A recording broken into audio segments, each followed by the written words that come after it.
Hello दोस्तों, मैं अक्षय आप सबका स्वागत करता हूँ आप सबके अपने यूट्यूब चैनल लर्निंग गुरु पे। जैसे कि आपने आज वीडियो की थंबनेल देख चुके हैं कि आज हम बात किसके बारे में करने वाले हैं, तो हम अर्थशास्त्र के बारे में क्या करने वाले हैं, बात करने वाले हैं। जैसे मैंने वीडियो के थंबनेल में बोला हूँ कि इकोनॉमिक्स को पढ़ने से पहले ये बातें पता होनी चाहिए, मतलब अर्थशास्त्र को पढ़ने से पहले आपको ये बातें पता होनी चाहिए, तभी आप इकोनॉमिक्स को बहुत अच्छे से समझ सकते हो। और ये मेरी गारंटी है कि इस वीडियो को देखने के बाद आपको इकोनॉमिक्स को देखने का नजरिया जो है वो क्या हो जाएगा, बदल जाएगा। हम इकोनॉमिक्स पढ़ते क्यों है, रीजन क्या है इकोनॉमिक्स पढ़ने के, ये सब चीजें आपको पता चल जाएंगे। ज्यादा टाइम नहीं लेते हैं, इस वीडियो को हम स्टार्ट करते हैं। मैं आपको सब्सक्राइब करने के लिए नहीं बोलूंगा अभी, जब आप वीडियो देख लेंगे, जब आपको वीडियो पसंद आ जाएंगी तब आप सब्सक्राइब भी कर सकते हो ऐसे वीडियोस के लिए। हम ज्यादा टाइम नहीं गवाते, हम चालू करते हैं।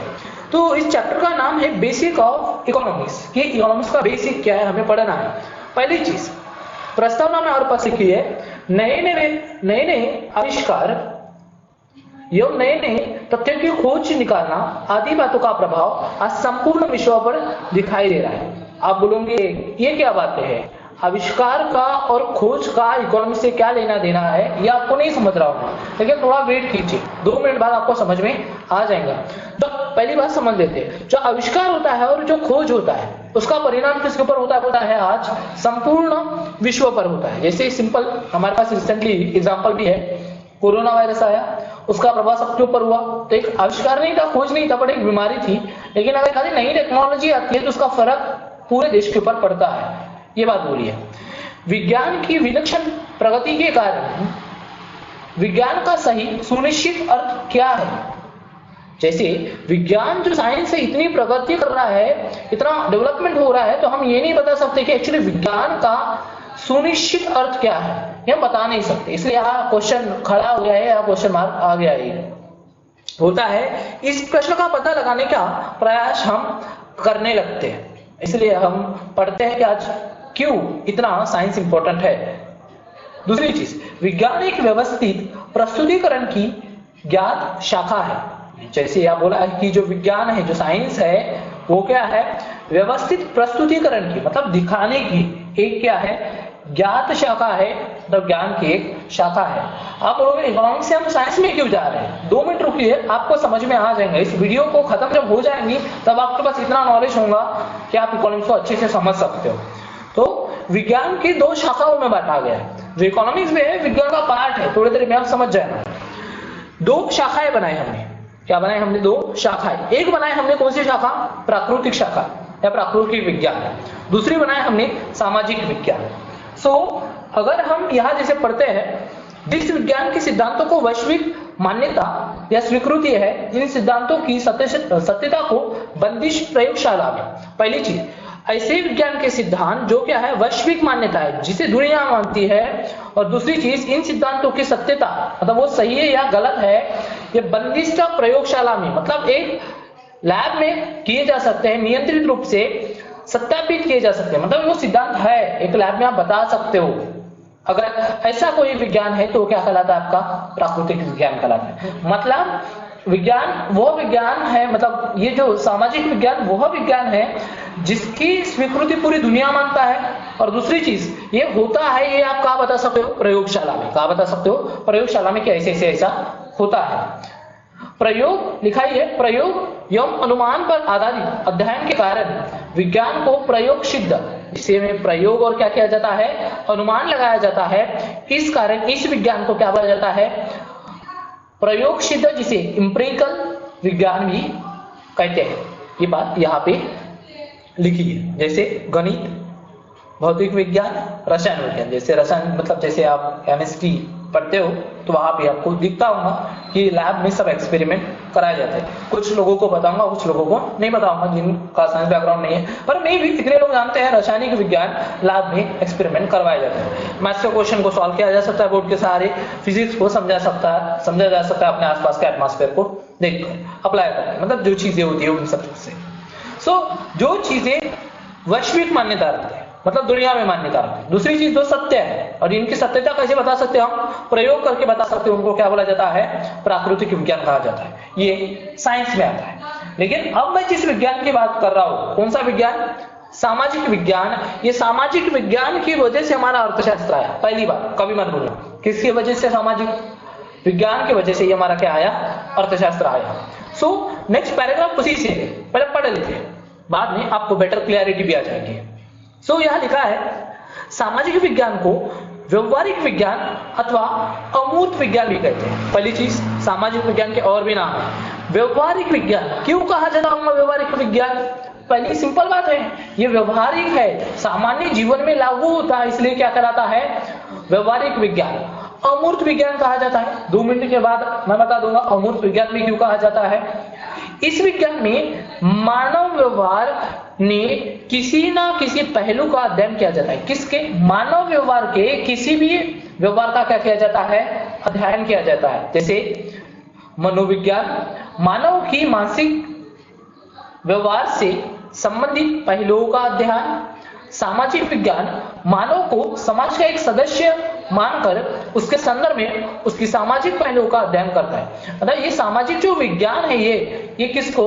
जो मानव है, व्यक्ति है, इंसान है, उसे समाज का एक सदस्य मानता है और उसका क्या करता है? उसके सामाजिक पहलुओं का क्या करता है? ये अध्ययन करता है। मानव व्यवहार का प्रयोगशाला में न तो जांचा जा सकता है या परखा जा सकता है। आप भी बता सकते हो, किसी इंसान को लैब में ले जाएंगे और उसे जांचा नहीं जा सकता।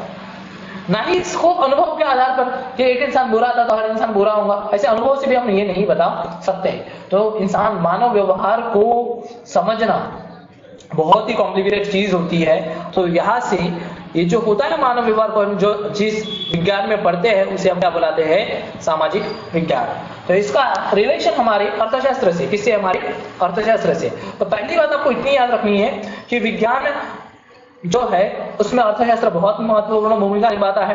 प्राकृतिक विज्ञान में नहीं बल्कि किसमें? सामाजिक विज्ञान में ये महत्वपूर्ण होता है। प्राकृतिक विज्ञान क्या होता है ये मैंने आपको यहाँ बता दिया हूँ, और यहाँ सामाजिक विज्ञान क्या होता है वो भी बता दिया हूँ। एक लाइन में, जो चीजें प्रयोगशाला के अंतर्गत साबित की जा सकती है वो कौन सा विज्ञान कहलाएगा?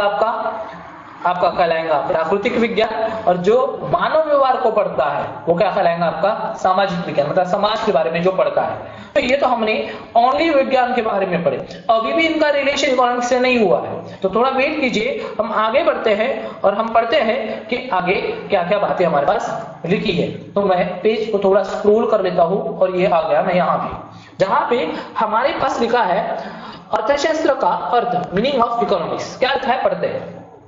पहली चीज, अर्थशास्त्र एक सामाजिक विज्ञान है। जैसे मैंने स्टार्टिंग में आपको बता दिया कि जो हमारा अर्थशास्त्र है वो सामाजिक विज्ञान की एक शाखा है। दूसरी चीज, अर्थशास्त्र जो है इसका इंग्लिश जो शब्द होता है वो इकोनॉमिक्स होता है, सबको पता है। लेकिन ये बात बहुत सारे लोग नहीं जानते कि उसकी उत्पत्ति जो हुई है वो किसे हुई है? ग्रीक वर्ड, यूनानी यानी ग्रीक से है, जिसका नाम था एक्रोनोमिया। एक्रोनोमिया, ये वर्ड आप याद रखना बेटा, ये लिखा है यहाँ पे, स्पेलिंग भी देख लेना, आपके पेपर में आ सकता है। दूसरी चीज, इसका अर्थ क्या होता है? तो इसका अर्थ होता है पारिवारिक संसाधनों का प्रबंध करना। जैसे अपन घर होता है, अपना घर है, सबका ही घर होता है, आपका भी घर होगा। अगर मैं आपके घर की बात करता हूँ, ये आपका घर है, तो घर चलाने के लिए बहुत सारे सामान लगता है। तेल कितना चाहिए, शक्कर कितनी चाहिए, ये सब बातें लगती है ना, और बहुत सारी चीजें भी होती है। तो इन सब का प्रबंध करना, उसी को क्या बोला जाता है? समझ गए होंगे आप क्या बोला जाता है? एक बार आप भी बोलिए। गुड, आपने बोले होंगे, आई होप सो। इसी चीज को हम बुलाते हैं आइक्रोमीनिया। ये वर्ड आपको याद रखना है, कभी मत भूलना, बहुत इंपॉर्टेंट है, पेपर्स में पूछा भी जाता है बहुत सारे एग्जाम में। आगे बढ़ते हैं। आगे बोला है जो एक प्रोफेसर थे पॉल सैमुअल्सन, इनका क्या बोलना है? द्वारा अर्थशास्त्र का वर्णन किया गया है। इन्होंने क्या बोला है? अर्थशास्त्र को क्या बोला है? ये लाइन याद रखना, इनकी बहुत स्पेशल बात है। इन्होंने अर्थशास्त्र को क्या बोला गया है? इन्होंने बोला है कि समाज विज्ञान की महारानी के रूप में किया जाता है। मतलब इन्होंने जो समाज विज्ञान है उसकी महारानी किसको बताया है? तो इन्होंने अर्थशास्त्र को समाज विज्ञान की क्या बताया है? महारानी बताया है। मतलब समाज विज्ञान का जो भाग है अर्थशास्त्र, उसे महारानी बुलाते हैं। हो सकता है क्वेश्चन आपके एग्जामिनेशन में आ जाए। दूसरी चीज, अर्थशास्त्र का संबंध मानव के आर्थिक व्यवहार से संबंधित है। जो अर्थशास्त्र होता है वो किससे संबंध रखता है? तो ये मानव के आर्थिक व्यवहार से संबंध रखता है। याद रखना है आपको, किससे संबंध रखता है? ये आर्थिक व्यवहार से संबंध रखता है। जैसे मैं यहाँ पे आपको दिखा दूं, ये किससे संबंध रखता है? आपके आर्थिक व्यवहार से। ये आ गया आपका, ये आर्थिक व्यवहार से संबंध रखता है। दूसरी चीज, इसका संबंध मानव अपनी असीमित आवश्यकताएं और सीमित संसाधनों के द्वारा कैसे संतुष्ट करता है, इससे कहते हैं। देखो ये बहुत इंपॉर्टेंट बात है। आपको पता है जो मानव है उसकी आवश्यकताएं क्या है? असीमित है, बहुत ज्यादा है। कभी भी इंसान की अगर एक आवश्यकता पूरी हो जाए तो जो इंसान होता है अगली आवश्यकता की डिमांड करता है, और हमारे जो साधन है ना वो क्या है? कम है।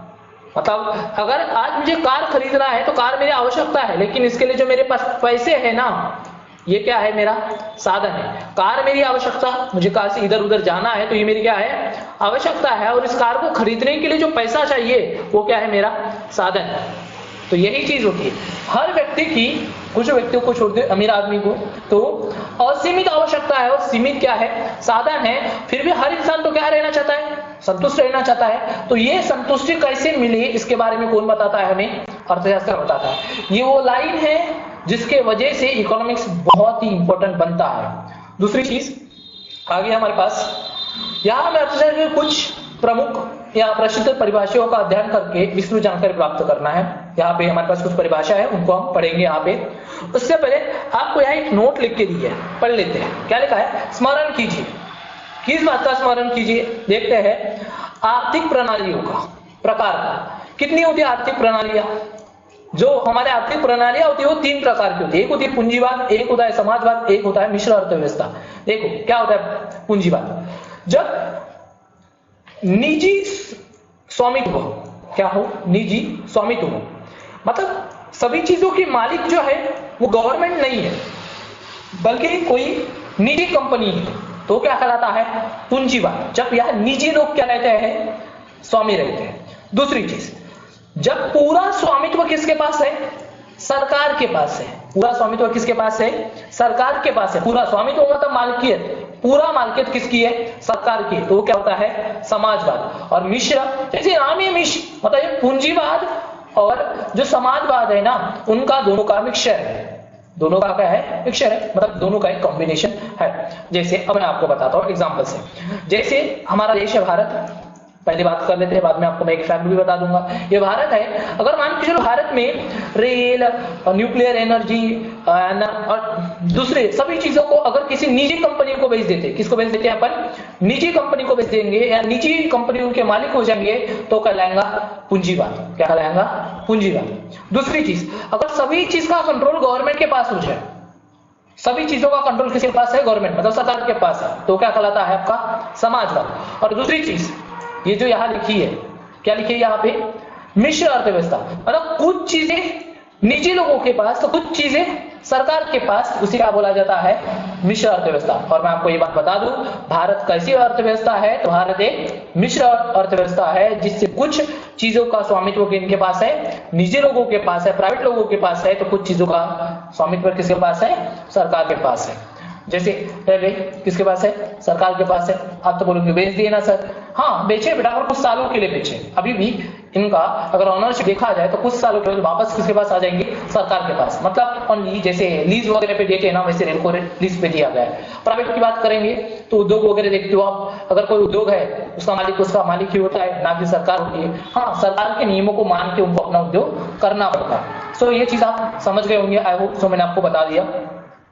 आगे हम बढ़ते हैं तो बोलते हैं अर्थशास्त्र में बहुत सारे महान व्यक्ति हुए, जिनमें से एक व्यक्ति मुझे बहुत पसंद आते हैं। अब क्यों पसंद आते हैं तो आप बाद में समझ जाओगे जब मैं आप मेरे साथ इस सीरीज में आगे कंटिन्यू करोगे। कौटिल्य, इनका अर्थशास्त्र को देखने का नजरिया कुछ और देखते हैं। इनका बोलना क्या है? यह है कौटिल्य जी की फोटो, थोड़ी ब्लर है बट आप देख सकते हो ब्लैक एंड व्हाइट है। मैंने ट्राई किया कि आपको दिखा दूं यहाँ पे।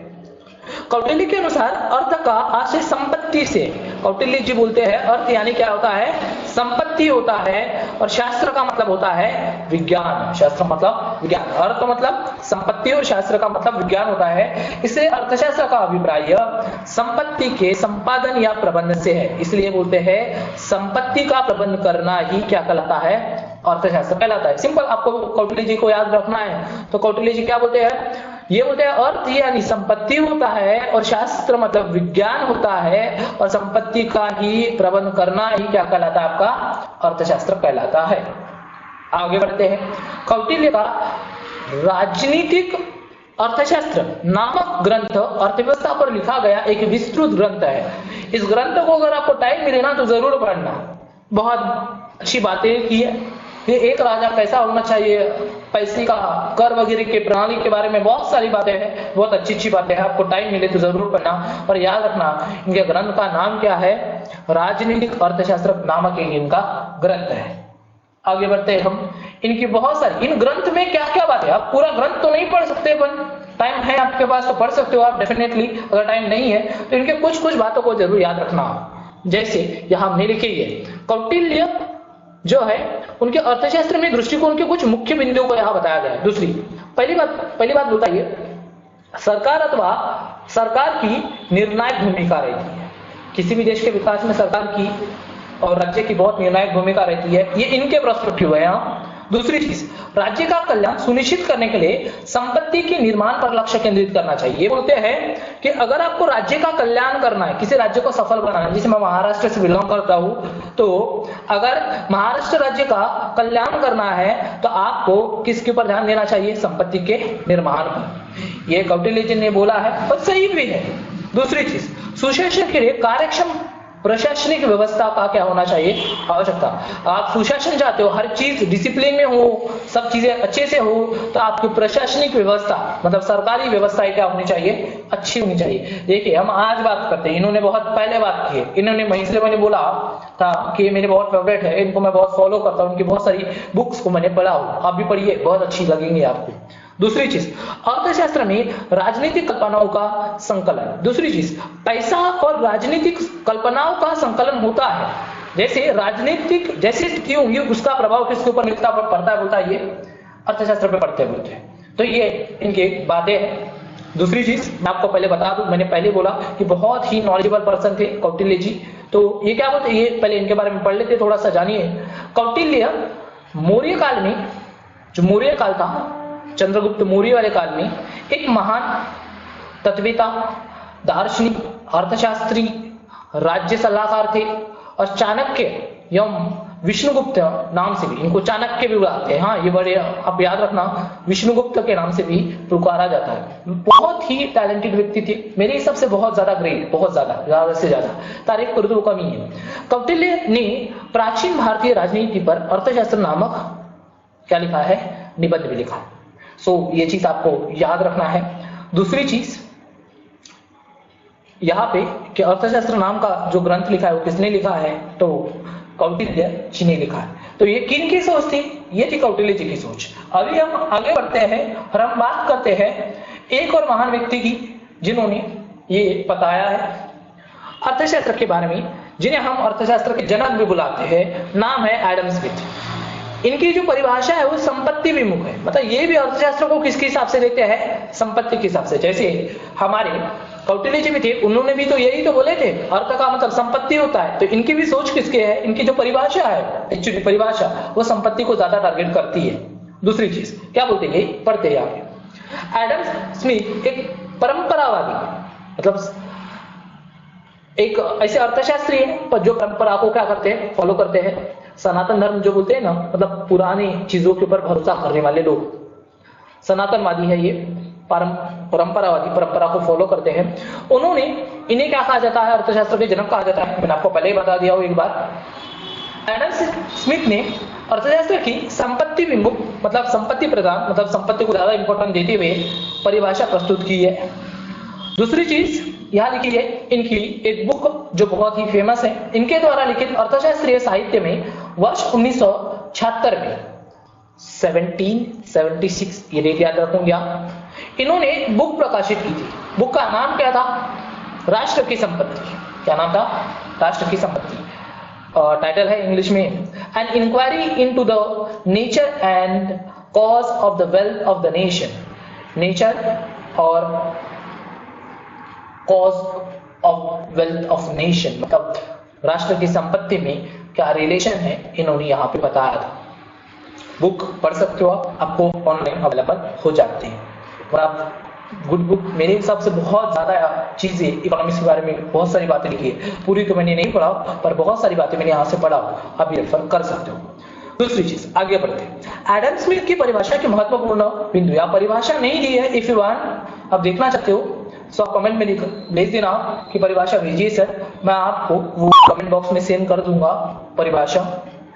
एक्चुअली छोटी सी परिभाषा दी है यहाँ पे, मैं आपको थोड़ी सी बता दे रहा हूँ, डिटेल परिभाषा दी है, हाँ ये मत भूलिएगा। स्मिथ के अनुसार अर्थशास्त्र संपत्ति का विज्ञान है। क्या बोलते हैं, संपत्ति का विज्ञान, जो संपत्ति के बारे में सोचता है वही क्या है, अर्थशास्त्र है। जैसे पहले ही लिखा था, ये जो परिभाषा होंगी वो किसके हिसाब से होंगी, संपत्ति के हिसाब से। तो अभी ये आप बोलोगे सर इतनी डेफिनेशन दी है, इतने बड़े महान शास्त्रज्ञ और इतनी सी डेफिनेशन, बेटा बस ये पहलू है, संपत्ति क्या होता है, विज्ञान क्या होता है, ये इन डिटेल इनके बुक में बहुत अच्छे से लिखा है। आप एक बार रेफर करोगे तो आपको बहुत पढ़ने को मिल जाएगा। चलो इनकी परिभाषा जो मैंने बोला डिटेल भी है, सॉरी डिटेल में है, तो उनके कुछ बिंदुओं को यहाँ लिखा गया है, वो पढ़ लेते हैं। ये उनके फोटो है एडम स्मिथ जी की, देख सकते हो आप। सरकार की निरहस्तक्षेप नीति, सरकार की जो नीति होनी चाहिए बोलते हैं वो निरहस्तक्षेप मतलब इंटरफेरेंस करने वाली नहीं होनी चाहिए बोलते हैं। पूंजी और संपत्ति का संचयन करना चाहिए, पैसा और पूंजी को दोनों को जमा करके रखना चाहिए, इनका मानना है। दूसरी चीज इनका क्या बोला है, आर्थिक व्यवहारों में प्राकृतिक नियम, इनका क्या बोलना है बोलते हैं ये आर्थिक व्यवहार में प्राकृतिक नियम भी होते हैं बोलते हैं ये। दूसरी चीज ये बोलते हैं वृद्धि के सिद्धांत में श्रम विभाजन। अब ये क्या होता है, आर्थिक व्यवहारों में प्राकृतिक नियम, वृद्धि के सिद्धांत में श्रम विभाजन, कुछ समय बाद आपको पता चलेगा, बस आप थोड़ी थोड़ी बातों को ध्यान रखिए। इतना पॉसिबल नहीं कि हर एक वर्ड को मैं आपको बता सकूं, क्योंकि वीडियो बहुत बड़ी बन जाएंगी और इस सीरीज में बने रहिए। पूरा इकोनॉमिक्स पढ़ने का तरीका ही मैं आपको बदल दूंगा, ये मेरी गारंटी। जस्ट वॉच वंस, एक बार इस सीरीज को देखिए, आपको समझ में आ जाएगा। दूसरी चीज आप जानते हो, क्या जानते हैं आपको बताना चाहते हैं, तो पॉल रॉमर और विलियम्स नॉर्देनशर, यस, तो इन्होंने क्या है, ये दो लोग हैं जो बहुत ही एक्सपर्ट लोग थे। 2018 में इनको क्या मिला, नोबेल पारितोषिक मिला, मतलब नोबेल का जो पुरस्कार होता है, अवार्ड, वो मिला है। ये जो पॉल रॉमर थे, इनके बारे में यह लिखा है, ये आर्थिक वृद्धि के अभ्यासक थे। आर्थिक वृद्धि क्या होती है, तो मैं आपको एक लाइन बताता हूं बस। दो चीज होती है, एक वृद्धि और एक होती है मंदी, बाद में पढ़ाऊंगा बहुत ज्यादा। वृद्धि का मतलब होता है यार कीमतें बढ़ती वस्तुओं की, वस्तु की क्या बढ़ती है, कीमतें। और जो पैसे की कीमत होती है ना, जो पैसे की कीमत होती है जिसे हमने एरो बनाया, वो क्या होती है, कम। क्या होती है, कम। इसे बुलाते हैं वृद्धि, आर्थिक वृद्धि। तो आप याद रखना, कीमत का बढ़ना और पैसे की कीमत का कम होना, वस्तुओं की कीमत, हाँ ये वस्तु की कीमत का क्या होना, बढ़ना, और पैसे की कीमत का कम होना क्या कहलाता है, आर्थिक वृद्धि कहलाता है। तो मंदी क्या कहलाता है, तो वस्तु की कीमत का कम होना, वस्तु की कीमत का क्या होना, कम होना, मतलब वस्तु की कीमत कम रहेगी लेकिन जो पैसे की कीमत होगी ना वो क्या हो जाएंगी, बढ़ जाएंगी, उसे बुलाते हैं मंदी। इतनी बात आप याद रखिए। तो ये किसको पढ़ते थे, ओनली आर्थिक वृद्धि को पढ़ते थे। आपको मैं बताऊंगा टाइम आने पे, जस्ट इंतजार कीजिएगा, इस सीरीज में बहुत सारी बातें आपको सीखने को मिलने वाली है। और जो दूसरे हमारे पास प्रोफेसर थे नॉर्दन्स, उनका क्या बोलना है, ये पर्यावरणीय अर्थशास्त्रज्ञ में उल्लेखनीय योगदान है, इनका योगदान है। ये पर्यावरणीय अर्थशास्त्र मतलब जो हमारे संसाधन होते हैं, ये लोग, ये जो अर्थशास्त्री जी होते हैं वो क्या करते हैं, मैं आपको बताता हूँ। संसाधनों का हमारे देश के साथ संबंध कैसा है, मतलब देश के संसाधन कैसे है और इसका इंपैक्ट हमारी अर्थव्यवस्था पर, मतलब जो हमारी इंडियन इकोनॉमी है उसके ऊपर कैसा पड़ता है, इसके बारे में जो पढ़ते हैं उन्हें बोला जाता है पर्यावरणीय अर्थशास्त्र। बहुत सारी बातें आपको डिटेल में बाद में मिलेंगी। थोड़ा सा टास्क मैं आपको दे दूं एक। आपका टास्क यह है, आप ये बात पता करके आना कि पता कर लेना नॉलेज के लिए, ऐसे कितने अर्थशास्त्र हो गए या अर्थशास्त्र में नोबेल पारितोषिक मिलाने वाले लोग, कितने लोगों को नोबेल प्राइज मिला है, पता कर लेना, नॉलेज बढ़ जाएगा आपका। नहीं करते हो कोई बुरी बात नहीं, पर अगर अच्छे से पढ़ना है तो डेफिनेटली पढ़ना। मैं आपसे रिक्वेस्ट कर सकता हूँ, मैं आपको ऑर्डर तो दे नहीं सकता, तो डेफिनेटली पढ़ना। चलो आगे बढ़ते हैं। प्रोफेसर अल्फ्रेड मार्शल का क्या कहना है, ये भी बहुत आप इकोनॉमिक्स पढ़ते होंगे, आपने पढ़े होंगे थोड़ा सा भी, तो इनकी डेफिनेशन बहुत जगह मिलती है। सो इनकी क्या बातें हैं वो भी पढ़ लेते अपन यहाँ पे। सो यार क्या है, प्रोफेसर अल्फ्रेड मार्शल ने कल्याणकारी अर्थशास्त्र की परिभाषा की है। इन्होंने कल्याणकारी अर्थशास्त्र कहा है, अभी तक किसी ने कल्याणकारी नहीं कहा था, पर इन्होंने क्या बोला है, कल्याणकारी अर्थशास्त्र बोला है। तो ये बात याद रखना पड़ेगा आपको कि अल्फ्रेड मार्शल ने अर्थशास्त्र को क्या बोला गया है, कल्याणकारी बोला गया है। वे यहाँ तो सनातनवादी नहीं लिखा है, बल्कि क्या है, नव सनातनवादी, मतलब जो परंपरा को भी मानते हैं लेकिन नई चीजों को भी मानते हैं। अर्थशास्त्री होकर उन्होंने अर्थशास्त्र के मूलभूत तत्व मतलब प्रिंसिपल ऑफ इकोनॉमिक्स, यह पुस्तक, इनकी पुस्तक का नाम याद रखना पड़ेगा आपको, सबकी पुस्तकों के नाम याद रखने पड़ेंगे आपको। कौटिल्य की पुस्तक का नाम अर्थशास्त्र, फिर हमने अभी पढ़े एडम स्मिथ की पुस्तक का नाम राष्ट्र की संपत्ति, और ये हमने अभी पढ़े प्रोफेसर अल्फ्रेड मार्शल की पुस्तक का नाम क्या है बेटा, तो अर्थशास्त्र के मूल तत्व प्रिंसिपल ऑफ इकोनॉमिक्स। कब प्रकाशित हुई थी, तो 1890 में हुई थी। तो इसके पहले एडम स्मिथ वाली जी की पुस्तक कब हुई थी बेटा, तो 1776 में हुई थी। एक बार जाके जरूर चेक कर लेना। दूसरी चीज, इनकी परिभाषा क्या है वो पढ़ते हैं। ये बोलते हैं अर्थशास्त्र ये मानव कल्याण का अध्ययन करने वाला विज्ञान है। जो अर्थशास्त्र वो किसके कल्याण के बारे में सोचता है, मानव कल्याण के बारे में सोचता है। इसलिए इनकी परिभाषा में एक वर्ड पहले ही आ चुका था बेटा, कल्याणकारी अर्थशास्त्र, जो मानव कल्याण के बारे में सोचेगा। इस शास्त्र में प्राप्ति एवं आवश्यकता के अनुसार उपलब्ध संसाधनों का समुचित प्रयोग से संबंधित व्यक्तिगत एवं सामाजिक व्यवहार का क्या किया जाता है, अध्ययन किया जाता है। मतलब क्या बोलते हैं ये कि एक्चुअली ये बोलते हैं, रिस्पेक्ट नहीं चाहिए सो वैसे निकल गया गलती से, सॉरी उसके लिए। ये बोलते हैं कि आवश्यकता के अनुसार संसाधनों का उचित प्रयोग किस तरीके से करना चाहिए जिससे कि व्यक्ति का और समाज का भला हो सके। ये किन्होंने बताया, भला होने की बात कल्याणकारी अर्थशास्त्र में किसने बताया, प्रोफेसर अल्फ्रेड मार्शल जी ने बताए है। आई थिंक आप बात को समझ गए। सो आगे बढ़ते हैं हम और आगे बात करते हैं। सो मैं थोड़ा सा पेज को यहाँ पे आपके लिए सेट कर दूं। इस पेज को मैं थोड़ा मिडल में ले जाता हूँ ताकि आपको दिखने में आसानी हो जाए। सो ये मैंने पेज को यहाँ कर दिया। सो प्रोफेसर मार्शल जी के परिभाषा के कुछ आवश्यक बिंदु है, उनके ऊपर हमें क्या करनी पड़ेगी चर्चा, कि इनका बोलने में क्या क्या बातें थी जो हमें पता कर रखनी चाहिए। तो इनका बोला था अर्थशास्त्र सामान्य मनुष्य का क्या करता है, अध्ययन करता है। जैसे इसके पहले वाली दोनों परिभाषा में हमने बोले कि वो संपत्ति के बारे में बताया, कौटिल्य जी ने संपत्ति के बारे में बताया, एडम स्मिथ जी ने भी बताया, और मार्शल जी किसके बारे में बताते हैं, मनुष्य का व्यवहार करता है। दूसरी चीज, अर्थशास्त्र आर्थिक व्यवहार के विज्ञान से, मतलब यहाँ पे आर्थिक व्यवहारों को पढ़ा जाता है, बोलते हैं किसको पढ़ा जाता है, आर्थिक व्यवहारों को पढ़ा जाता है। यहाँ बोला है अर्थशास्त्र कहाँ से, भौतिक कल्याण के अध्ययन से, मतलब सब लोगों के कल्याण के अध्ययन से है। और अर्थशास्त्र केवल संपत्ति का अध्ययन नहीं है। इन्होंने यहाँ ये बात स्पष्ट रूप से कही है कि अर्थशास्त्र में केवल संपत्ति का अध्ययन नहीं किया जाता। ये नहीं बोल रहे कि संपत्ति का अध्ययन नहीं किया जाता, ये बोल रहे कि संपत्ति का अध्ययन किया जाता है, लेकिन उसके साथ साथ किसका अध्ययन किया जाता है, मानव कल्याण का भी अध्ययन किया जाता है। सो आपसे पूछ सकते हैं कौन से ऐसे अर्थशास्त्र दिए है जो बोलते हैं कि संपत्ति का भी अध्ययन होता है और मानव कल्याण का, तो प्रोफेसर अल्फ्रेड मार्शल, ये नाम आप भूलना बिल्कुल नहीं। सो हमारे पास एक और शास्त्रज्ञ है, उनके बारे में हम पढ़ते हैं। सो मैं थोड़ा सा इसे ऊपर कर दूं तो बेटा आपके लिए ये हम आ चुके हैं। नाम क्या है, प्रोफेसर रॉबिन्स ये आ गए।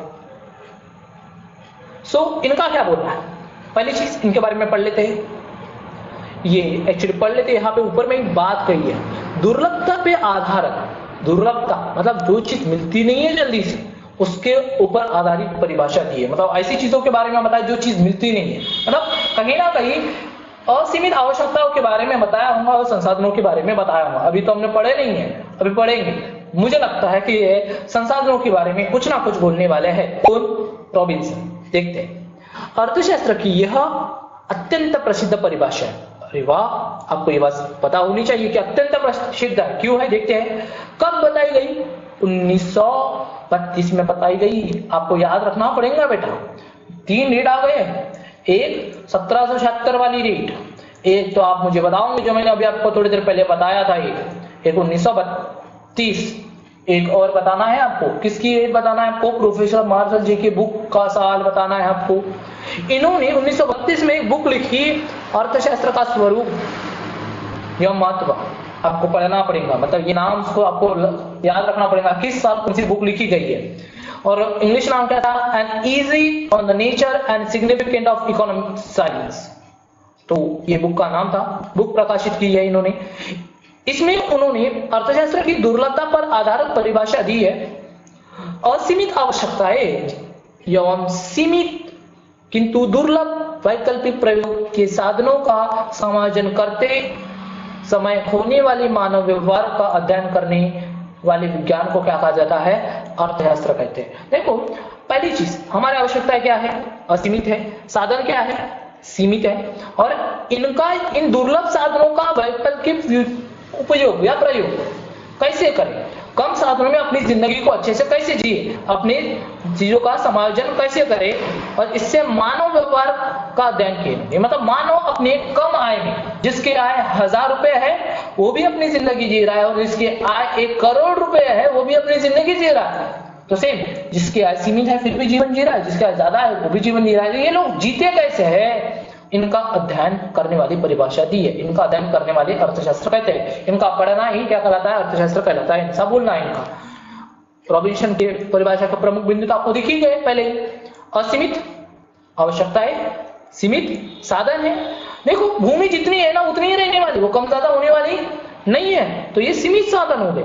आवश्यकताओं की प्राथमिकता इन्होंने किसके ऊपर भर दिया है? ज्यादा से ज्यादा वेटेज किसके ऊपर दिया है? आवश्यकता के ऊपर। और साधनों का वैकल्पिक उपयोग, एक साधन का एक ही उपयोग नहीं चाहते, ये एक ही साधन का अलग अलग उपयोग चाहते हैं। लाइट से कितने सारे उपयोग होते हैं आपको पता है ना? बिजली से आप क्या क्या करते हो? बहुत सारी चीजें होती है। तो एक साधन से एक ही उपयोग नहीं चाहिए, बहुत सारे उपयोग। वैकल्पिक उपयोग के बारे में भी बताया, ये नहीं बल्कि ये से। वैकल्पिक मतलब ऑप्शन से है। हाँ, तो बिजली का ऑप्शन नहीं है, ये पर्याप्त ऑप्शन के लिए। वैकल्पिक मतलब जैसे लाइक कि आपको अगर मैं एक सिंपल वे में बताऊं, अगर आप ब्रश की बात कर रहे, सिंपल, मैंने देखा बहुत सारे लोगों को, कोई ब्रश कर लेते हैं, उसके बाद जब ब्रश खराब हो जाता है ना तो उसे पॉलिश करने के काम में लाते हैं। मतलब जैसे लाइक कि मैंने देखा हो कहीं तो भी, इसलिए मैंने बताया। तो ये साधनों का वैकल्पिक, मतलब ब्रश के बारे में नहीं, बट ये पूरे देश के बारे में बताते हैं वैकल्पिक प्रयोग कैसे करना है। इसके बारे में हम बहुत सारी बातें आगे करेंगे, डोंट वरी। क्या आपको पता है? जी नहीं पता, हमें बताइए। पढ़ लेते हैं, क्या बोलते हैं ये। जो पहले भी वर्ड आया था बेटा, सनातन, 18वीं शताब्दी वाले कौन कौन थे? नाम याद रखना बेटा। Adam Smith, David Ricardo, J.S. मिल, T.R. मॉल्थन्स, ये नाम थे। जो 9 सनातन, मतलब कौन से 9 सनातन? 19 और 20वीं शताब्दी वाले। 20वीं शताब्दी का आधा भाग बेटा, हाँ 20वीं शताब्दी का आधा भाग, मतलब 1950 के करीब करीब की बात कर रहे होंगे ये लोग। देखते हैं कौन कौन थे बेटा। Alfred Marshall, A.C. Pigou, Fisher ji, ये नाम आपको याद रखना है। आधुनिक में कौन थे बेटा? तो आधुनिक में केन्स थे, ठीक है, रॉबिन्सन जी थे, और हमारे सैमुअल्सन, ठीक है, हमने पढ़े थे इनके एक बुक के बारे में। सो ये हमारे पास क्या थे? अर्थशास्त्र के, जिन्होंने हमें ये बताया। दूसरी चीज मैं आपको एक बात और भी बताना चाहूंगा, फिर मैं आपसे अलविदा लूंगा और मिलूंगा मेरी नेक्स्ट क्लास में। लेकिन जाते जाते आपको मैं बता दूं, अर्थशास्त्र की 2 शाखाएं होती है, आपने पढ़े होंगे। एक होता है सूक्ष्म अर्थशास्त्र और एक होता है आपका स्थूल अर्थशास्त्र। ये बताने वाले जो व्यक्ति थे उनका नाम था प्रोफेसर स्प्रैंगर फ्रिंज। कब बताए थे इन्होंने? तो 1935 में इन्होंने बताए थे। तो इनके बारे में हम आगे पढ़ेंगे। आने वाले वीडियो में क्या पढ़ने वाले हैं, मैं आपको थोड़ा एक बार ओवरव्यू करवा दूं।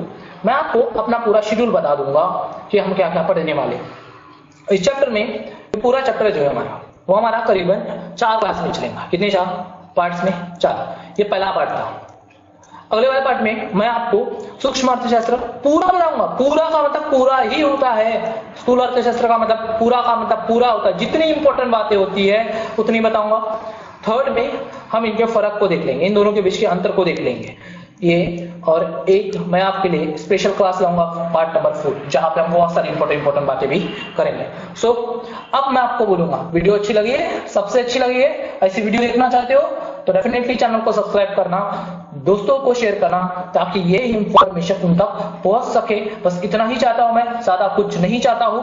मैं आपके लिए इतना काम इसलिए कर रहा हूं, ये सब चीजें मैं आपको फ्री में इसलिए प्रोवाइड करा रहा हूं ताकि मैं ज्यादा से ज्यादा लोगों तक पहुंच सकूं।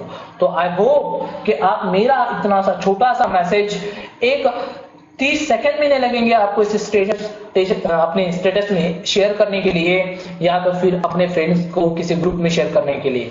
सो शेयर कर लेना, बिकॉज आपको शेयर करने के पैसे मिलते नहीं है, ना ही मुझे शेयर करने के पैसे मिलते हैं। बस होता है तो एक ही चीज, किसी का कल्याण। दूसरी चीज हमने तो पहले ही बोले अर्थशास्त्र हमारे कल्याण की शाखा है, पढ़ तो लिए हमने। आप बताइए अर्थशास्त्र किसने बोला है कि अर्थशास्त्र कल्याणकारी अर्थशास्त्र की शाखा है? कमेंट बॉक्स में बताइए। अगली बार मैं देखूंगा जो व्यक्ति पहले बताएगा कल्याणकारी अर्थशास्त्र की शाखा है, मैं उसका नाम जरूर बताऊंगा आपको। सो मिलते हैं हमारे नेक्स्ट वीडियो में, तब तक के लिए टेक केयर, बाय बाय।